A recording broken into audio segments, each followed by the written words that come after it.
حامدم و مسلین خواتین و حضرات السلام علیکم۔ جیسا کہ آپ جانتے ہیں کہ مثنوی شریف کا درس جاری و ساری ہے۔ آج ایک خاص نقطہ بحث کو آپ کے سامنے پیش کرنا مقصود ہے، جس سے ایک بات سامنے آتی ہے کہ وزیر نے جو عیسائیوں نصرانیوں کے درمیان دراڑ پیدا کی اور ان کے درمیان تفریق پیدا کی، اس کے بنیادی اسباب کون سے تھے، کیا وجوہات تھیں، اور اس کا رویہ اور اس کا عمل دخل کیا تھا، جس کے نتیجے میں اس نے ان کے درمیان تفریق و انتشار کو پیدا کیا۔ تخلیط وزیر در احکام انجیل و مکر عام، اس کا مکر اور انجیل کے اندر مختلف تبدیلیاں کرنا اور اپنی صحبت، اپنی مجلس میں اپنے گرویدہ لوگوں کے درمیان اس چیز کو عام کرنا۔ اس نے 12 گروہ بنائے اور ان کے سردار مقرر کیے، اور ہر ایک کو اس نے الگ الگ احکام اور الگ الگ تجاویز دیں اور الگ الگ خطوط لکھے۔ کیا لکھا؟ پہلے کو دریک راہ ریاضت راو جو، رکن توبہ کردو شرط رجوع۔ ایک میں ریاضت کو اور بھوکا رہنے کو ترجیح دی کہ یہ توبہ کا رکن ہے اور اللہ تعالیٰ کی طرف رجوع کرنے کی یہ بنیادی شرط ہے۔ کیا؟ ریاضت اور بھوک میں رہنا اور ریاضت کو اختیار کرنا، یہ اللہ کے قریب ہونے کا ایک ذریعہ ہے۔ دوسرے کو کیا کہا؟ در یک گفتہ ریاضت سود نیست، اندرین را مخلصی جز جود نیست۔ ایک میں کہا کہ ریاضت کا کوئی فائدہ نہیں، اور اس راستے میں سخاوت کے علاوہ کوئی چارہ کار نہیں۔ پہلے کو کہا ریاضت اختیار کر اور بھوکا رہ، یہ اللہ تعالیٰ کی طرف جانے کا راستہ ہے۔ دوسرے میں کہا کہ ریاضت کا کوئی فائدہ نہیں، اس میں کوئی نفع نہیں ہے، اور سخاوت کو اختیار کر، یہ تیرے لیے بہترین راستہ ہے۔ تیسرے میں کیا کہا؟ دریک گفتہ کہ جو و جود تو، شرک باشد از تو تا معبود تو۔ کہا کہ ریاضت کا کوئی فائدہ نہیں، اور اس راستہ میں سخاوت کے علاوہ اور کوئی چارہ نہیں۔ اگر تو ریاضت کرے گا تو پھر سن لے، ریاضت اور بھوک یہ تجھے شرک کی طرف لے کے جائیں گے، یہ تجھے شرک کی طرف لے کے جائیں گے، کہ کھانا پینا اور اس کا ترک کرنا یہ گویا کہ شریک ہونے کے اور شرک کے مترادف ہے۔ چوتھے کو کیا کہا؟ در یک گفتہ کے واجب خدمت است، ورنہ اندیشہ توکل تہمت است۔ ایک کو کہا کہ اطاعت یہ واجب ہے، فرما برداری کو اختیار کرنا یہ لازم ہے، ورنہ توکل کا خیال محض تہمت ہے۔ یعنی خدمت کر، اور توکل کے حصول کے لیے خدمت کرنا یہ تیرے اوپر لازم ہے۔ دریک گفتہ کے امرو نہیں ہاست، بہر کردن نیست شرح اجتماس۔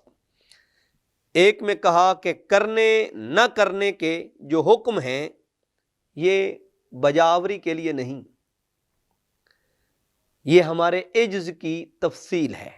جو کرنا یعنی کسی کا حکم دینا، اور نہ کرنا کسی چیز سے رکنا، یہ جو امرو نہیں ہے، کہنے لگا کہ یہ کرنے کے لیے نہیں، بلکہ یہ اس بات کو بتانے کے لیے ہے کہ کر یہ بھی ہمارا عجز ہے، اور نہ کر یہ بھی ہمارا عجز ہے۔ اور کیسے ہے؟ گویا کہ اس کا اختیار ہے، تیرا کوئی اختیار نہیں ہے۔ پھر ایک میں کہا در یکے گفتہ کے عجز خود مبیں کفر نعمت کردنست آن عجز ہی. ایک میں کہا کہ اپنے عجز کو نہ دیکھ، کیوں کہ خبردار جو عاجزی کرتا ہے وہ احسان فراموشی کرتا ہے. یعنی عاجز رہنا یہ احسان فراموشی ہے. اور کیسے فراموشی ہے؟ کہا کہ نہیں کرے گا تو اس کے فرمان کو اور اس کے احسان کو فراموش کر رہا ہے، لہذا تو کر. ایک جگہ کہتا ہے کرنا نہ کرنا، یہ فقط عجز کے لیے ہے، حکم نہیں ہے اور نہیں ہے. اور ایک میں کہتا ہے اگر نہیں کرے گا تو پھر یہ احسان فراموشی ہے. در یکے گفتہ کزین دو در گزر بت بود ہر چے بگنجد در نظر. ایک میں کہا ان دونوں سے گزر جا، کرنے سے بھی گزر جا اور رکنے سے بھی گزر جا، اور احسان فراموشی کی طرف بھی نہ جا. کیوں؟ بت ہوگا جو نظر میں سمائے گا ان دونوں مقام پر. یعنی اگر کرنے کی طرف جائے گا یہ بھی بت ہے، اور کسی چیز کو ترک کرنے کی طرف جائے گا یہ بھی بت ہے. کہا ان دونوں سے آگے گزر جا. در یکے گفتہ مکش این شمارا کا این نظر چون شمع آمد جمارا.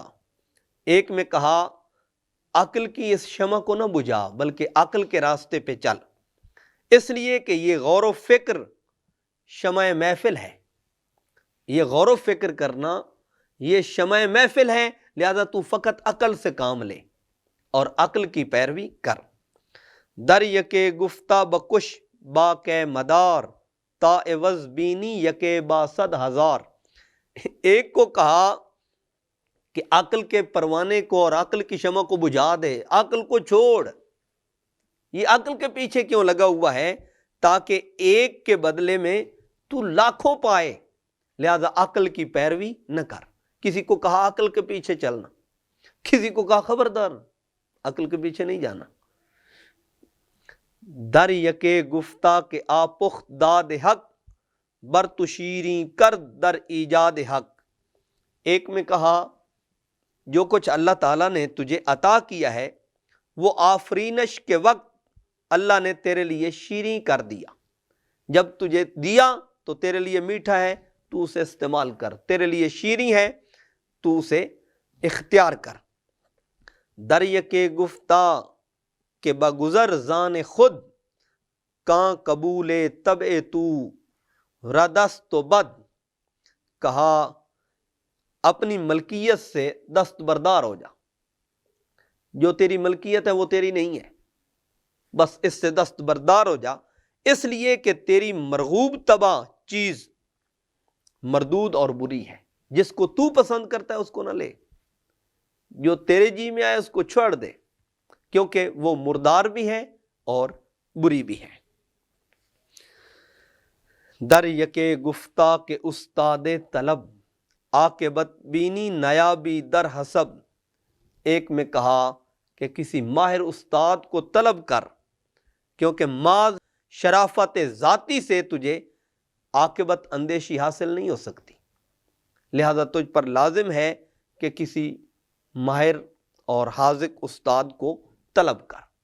یعنی ایک کے لیے علاقہ چھوڑنے کا کہا،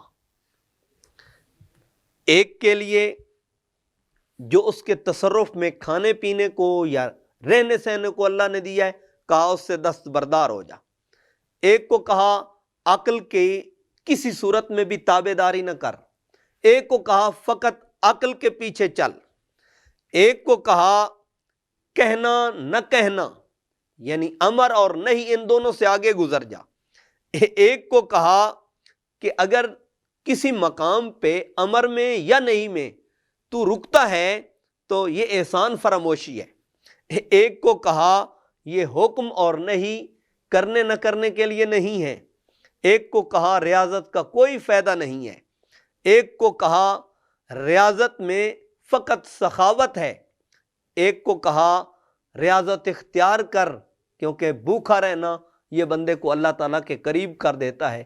یہ اس نے 12 لوگوں کو 12 تجاویز دیں، اور ہر ایک کو اس نے الگ الگ راستہ دکھایا تاکہ میرے جانے کے بعد یہ آپس میں ایک دوسرے کے متضاد کھڑے ہوں، ایک دوسرے کے مد مقابل کھڑے ہوں، اور ایک دوسرے پر ہتھیار اور اوزار کو اٹھا لیں اور تان لیں، اور ایک دوسرے کے دست و گریباں ہو جائیں، اور کسی کے مارے بغیر یہ اپنی تلواریں اپنوں پہ استعمال کریں اور اپنے اپنوں کو کاٹیں، کوئی اپنا اپنا نہ رہے بلکہ سب اپنے بیگانے بن جائیں۔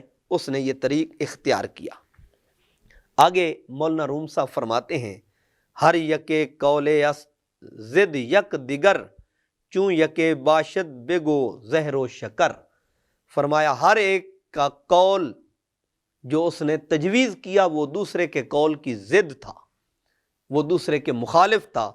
اور آپ فرماتے ہیں بتا تو صحیح، زہر اور شکر کیا ایک جگہ پہ ایک جیسے ہو سکتے ہیں؟ زہر کا کام ہے قتل کرنا، مارنا، ہلاک کرنا، تباہ کرنا، اور شکر کا کام کیا ہے؟ اس کا کام ہے مٹھاس پہنچانا، اس کا کام ہے انسان کو لذت اور سرور پہنچانا۔ تو فرمایا یہ دونوں ایک جیسے نہیں ہو سکتے۔ آگے آپ فرماتے ہیں اس سے سبق سیکھ، تجھے مثنوی کیا سبق دیتی ہے اور میرا پیغام تیرے لیے کیا ہے؟ فرمایا وحدت اندر وحدت است این مثنوی، از سمک روتا سماک اے مانوی۔ فرمایا یہ مثنوی وحدت در وحدت ہے، تجھے ایک کی طرف لے کے جاتی ہے، تجھے ایک کا راستہ دیتی ہے، تجھے ایک سے شناسائی اور ایک سے آگاہی بخشتی ہے۔ فرمایا ہر ایک کے پیچھے مت چل۔ کیوں؟ اے مانا کے طالب، مچھلی سے سماک تک چلا جا، حقیقت تک چلا جا، کیونکہ مچھلی یہ ایڈریس کرتی ہے کہ پانی کے بغیر زندہ رہنا روا نہیں ہے، پانی کے بغیر جان دینا تو روا ہے، سانس لینا روا نہیں۔ تو مولانا روم صاحب فرماتے ہیں تیری زندگی، تیری بیداری، تیری نجات، تیری فلاح، تیری بقا ایک ذات سے ہے۔ تو اپنے آپ کو اس سے منسلک کر لے اور ان تفرقوں سے، ان نفرتوں سے، ان تعصبات سے اپنے آپ کو نکال کے اپنے مالک و مولا کا بن جا۔ وما توفیقی الا باللہ۔